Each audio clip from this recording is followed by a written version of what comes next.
If you can't fly, then run. If you can't run, then walk. If you can't walk, then crawl. But whatever you do, you need to keep moving forward. Ram Ram भाई साਰਿਆਂ ने। मैं दीपक हुड्डा। भाई कल से हमने अपने first chapter की शुरुआत की थी जिसका नाम था human geography nature and scope. उसी सीरीज़ को हम आगे बढ़ाएंगे, आगे बात करेंगे। कल कैसे हमने देखा कि मानव भूगोल की प्रकृति क्या थी, नेचर क्या था ह्यूमन ज्योग्राफी का, कैसे हमने चीज़ों को पीछे से शुरू किया। 11th क्लास के बुक के टाइटल से चीज़ें शुरू की थी हमने, 12th क्लास पे बीच में जो भी ड्यूलिज्म, वाद विवाद जो भी कुछ था सबको समझा और नेचर को ख़त्म किया। आज हम आगे बात करते हैं। हमने क्या पढ़ा भाई, ह्यूमन ज्योग्राफी की हमने एक डेफिनेशन देखी थी जो हमें क्या बताती थी। ह्यूमन ज्योग्राफी डेफिनेशन हमें क्या बताया, क्या पढ़ा हमने उसमें पढ़ा हमने इंटर रिलेशन, या हम कह दें interaction between physical environment and human environment.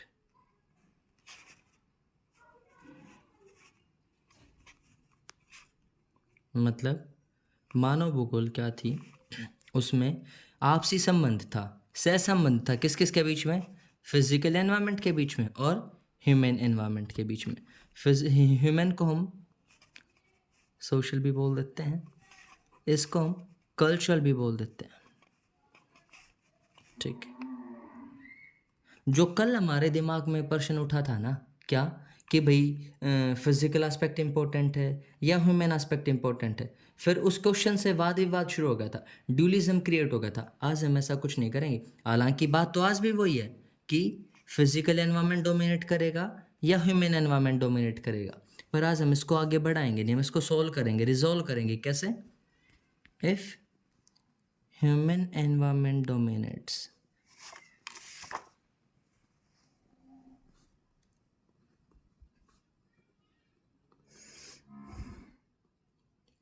अगर ह्यूमन एनवायरनमेंट डोमिनेट करता है तो उसके लिए हम एक टर्म लेके आगे, क्या, जिसको बोलते हैं हम ह्यूमनाइजेशन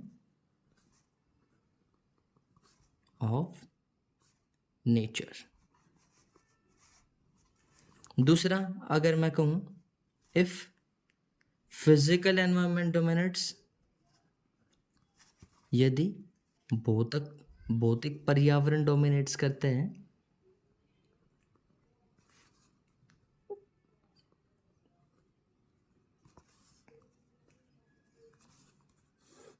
तो उसके लिए हम एक टर्म लेके आगे, क्या,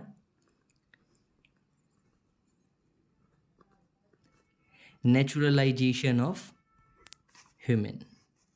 अब इनको हिंदी में क्या बोलते हैं? ह्यूमनाइजेशन ऑफ नेचर को बोलते हैं हम प्रकृति का मानवीकरण।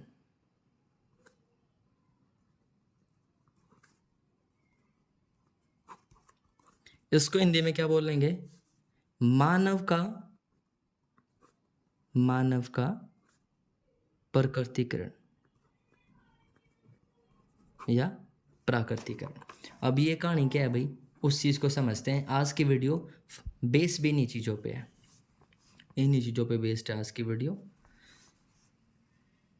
ह्यूमन बींग्स, भाई साधारण सी बात है, ह्यूमन ज्योग्राफी है तो भाई ह्यूमन बींग्स की तो बात आती ही रहेगी। ह्यूमन बींग्स यानी हम। ह्यूमन बींग्स इंटरेक्ट करते हैं, मतलब संबंध स्थापित करते हैं किसके साथ? Interact with physical environment. मानव संबंध स्थापित करता है फिजिकल एनवायरनमेंट के साथ। कैसे? With the help of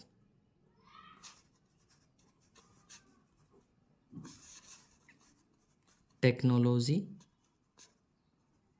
and skills. हमने डेफिनेशन में क्या पढ़ा था ह्यूमन ज्योग्राफी की, कि ये इंटरेक्शन है या इंटर रिलेशन है, किसका? फिजिकल का और ह्यूमन का। अब हम यहाँ क्या पढ़ रहे हैं कि मानव इंटरेक्ट करता है, संबंध स्थापित करता है किसके साथ? भौतिक पर्यावरण के साथ। और मैंने कहा कि वो संबंध तभी स्थापित करेगा जब हमारे पास टेक्नोलॉजी होंगी या स्किल्स होंगी। कैसे?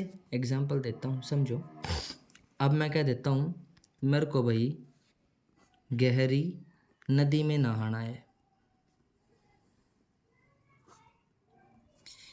इब्न्यू तो है नहीं, अगर गहरी नदी में नहाने खातर बिना एक में नॉलेज के हम सीधे नदी में कूद जावांगे, सीधे नदी में कूदांगे, डूब जाएं, करा कित का कित लकड़ांगे।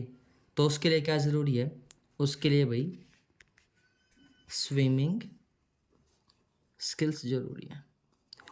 जब हमारे पास स्विमिंग स्किल्स होंगी तभी तो हम गहरे पानी में जाएंगे ना, तभी तो हम नहा पाएंगे ना।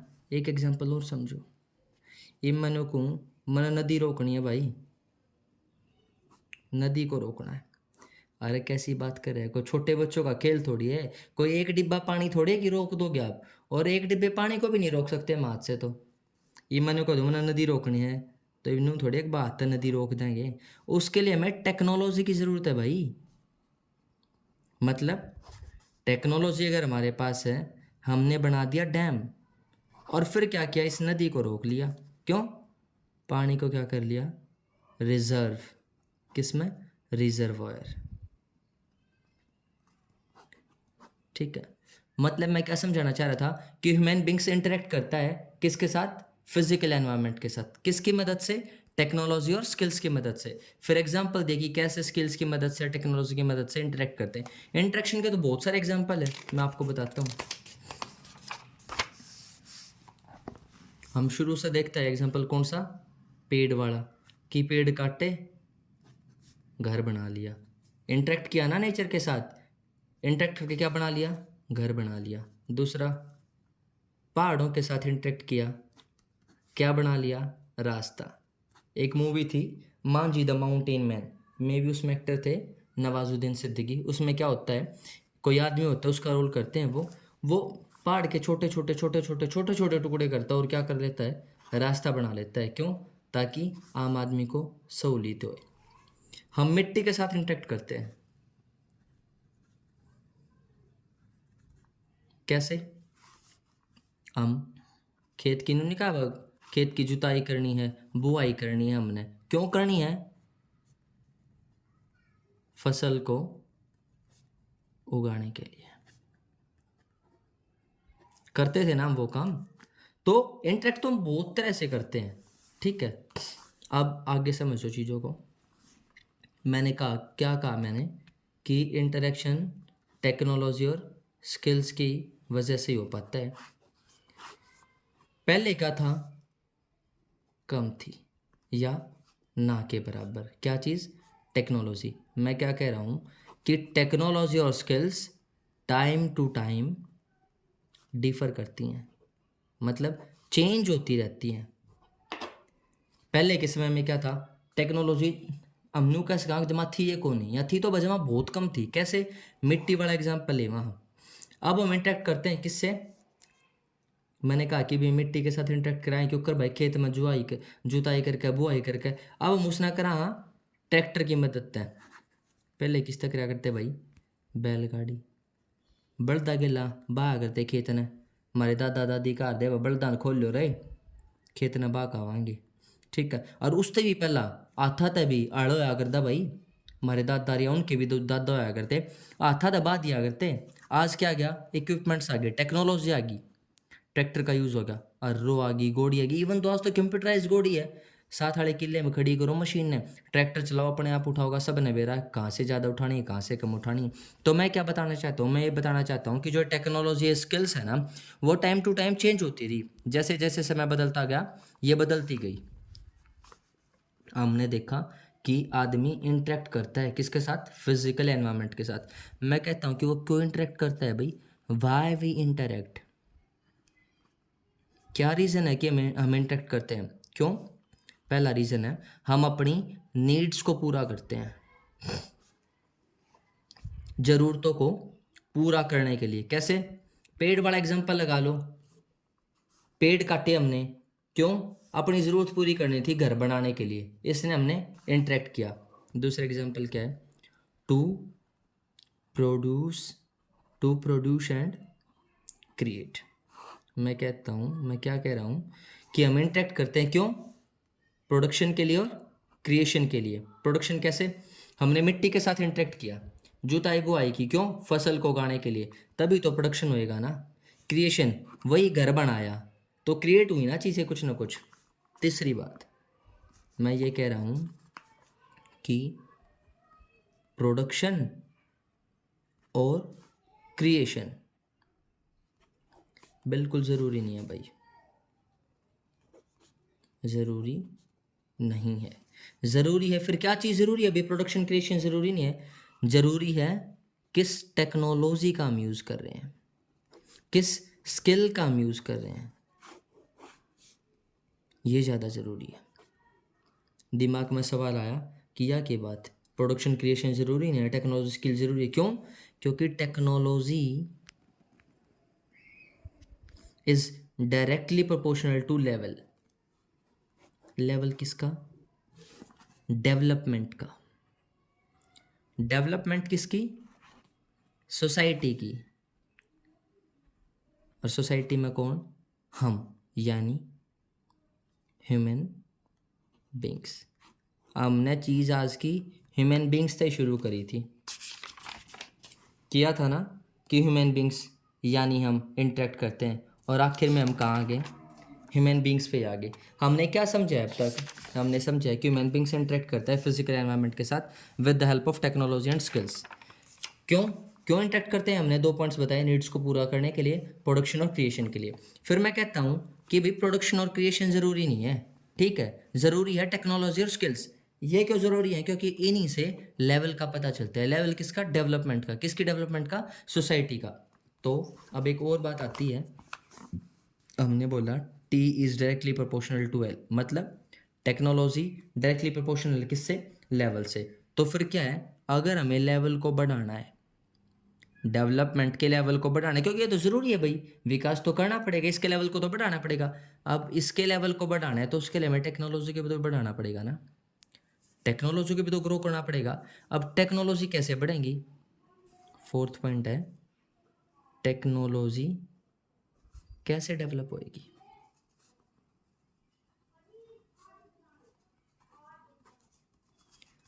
जब हमें बेटर अंडरस्टैंडिंग होगी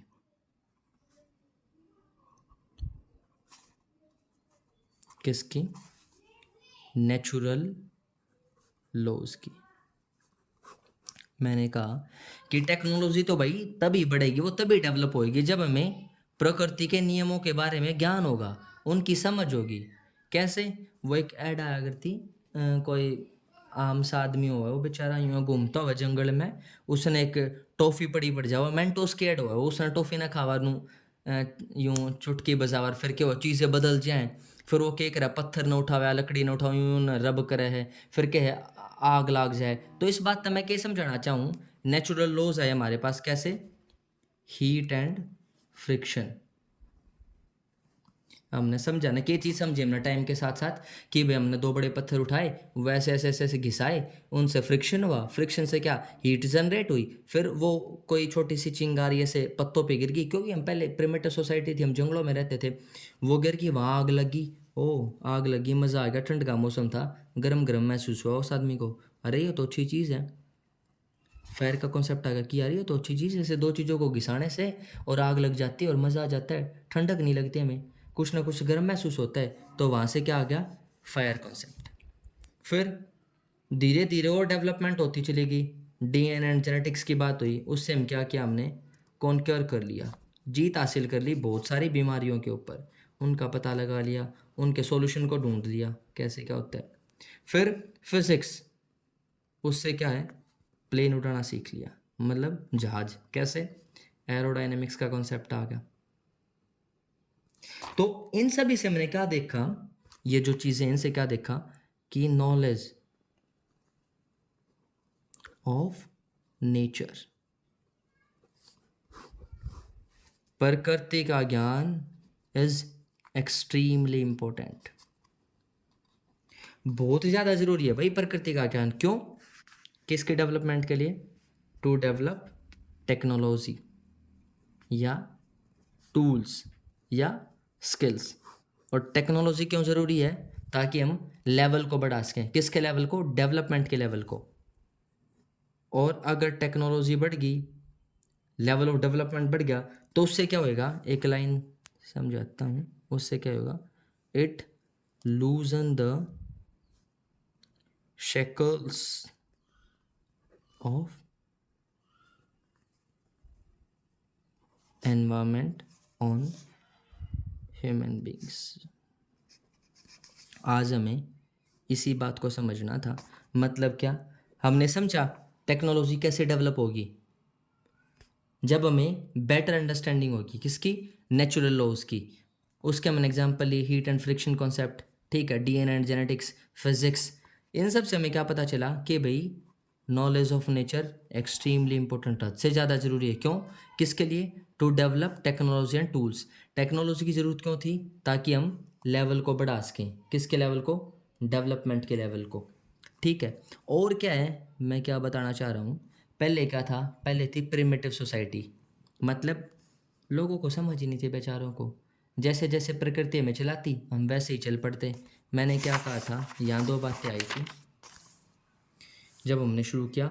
अगर फिजिकल एनवायरनमेंट डोमिनेट्स करता है तो उसको क्या नाम दिया गया? Naturalisation of human.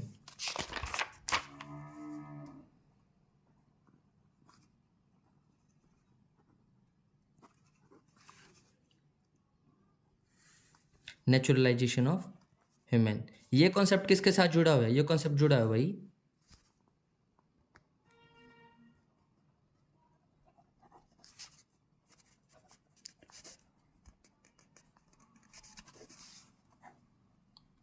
अब समझो क्या समझाना चाहता हूँ मैं।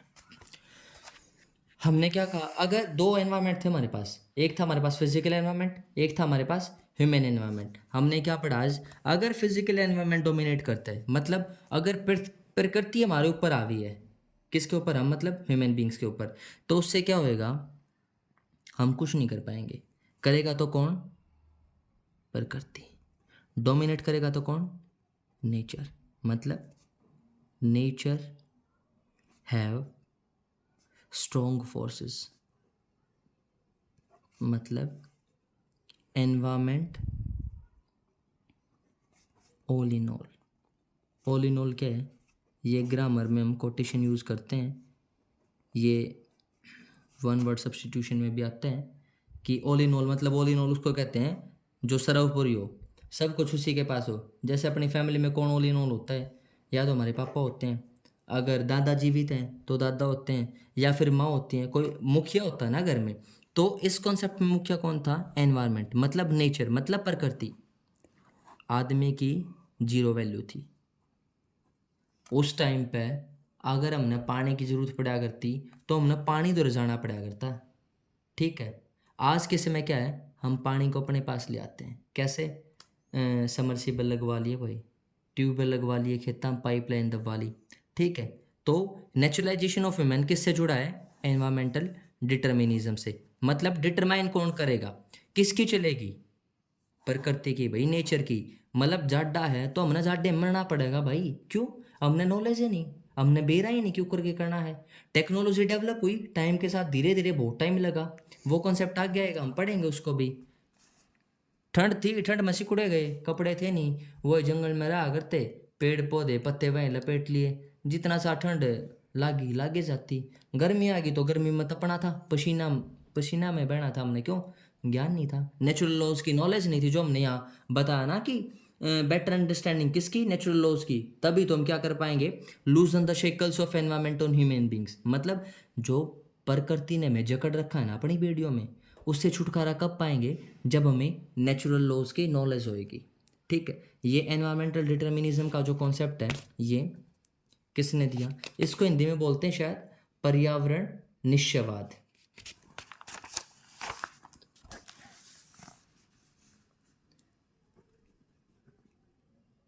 प्रोपाउंडर किसने दिया इस कॉन्सेप्ट को? फ्रेडरिक रेडचल।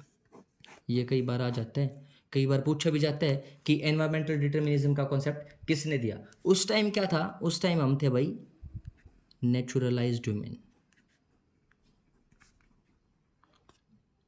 मतलब वो आदमी जो क्या करता था, who listened to nature, was afraid of its फरे,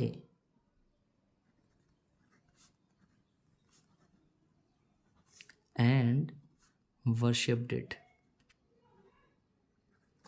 इन लाइंस का क्या मतलब है, मनुष्य कैसा था, नेचुरलाइज्ड था, मतलब नेचर के हिसाब से चलता था। हु लिसन्ड टू नेचर, जो प्रकृति की सुनता था। वॉज अफ्रेड ऑफ इट्स फरे, फरे क्या होता है, क्रोध, गुस्सा, इंग्लिश में बोले तो एंगर या रेज।